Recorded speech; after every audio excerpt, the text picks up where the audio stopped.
रे भाई दिसंबर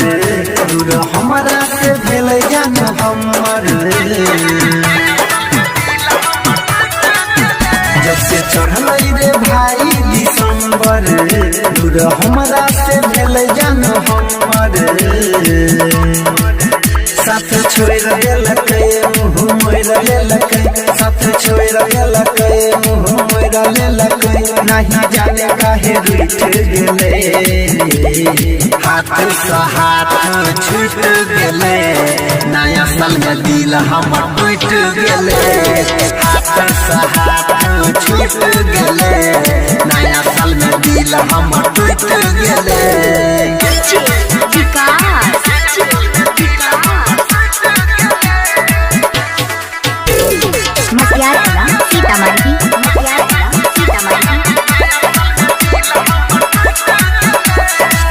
चढ़ल जब से भाई नया साल रे दादा के धोखा सुनै हमर माल रे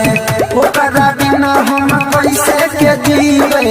याद में ओकरा खूबे हम पीवे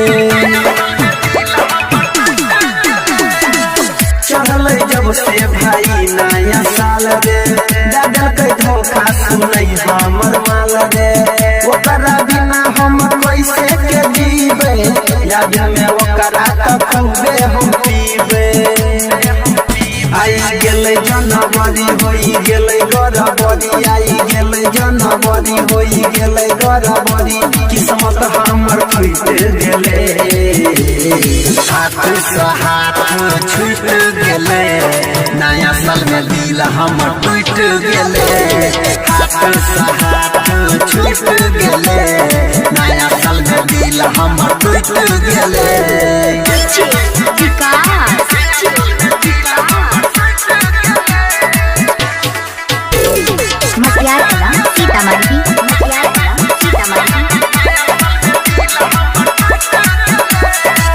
सोचले रही है कि पार्टी मनैबै मिलले ओकरा अकेले बोलैबै सपना सबटा तोड़ क गेलै सनिया नील के छोड़ क गेलै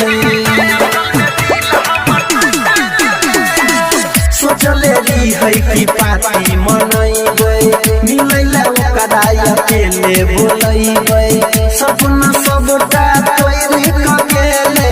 परवीन देवेंद्र के छोड़ क गेलै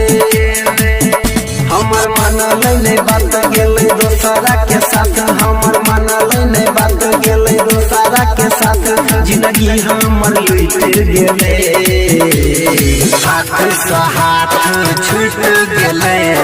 नया साल में दिल हमर टूट गेलै हाथ से हाथ छूट गेलै नया साल में दिल हमर टूट गेलै।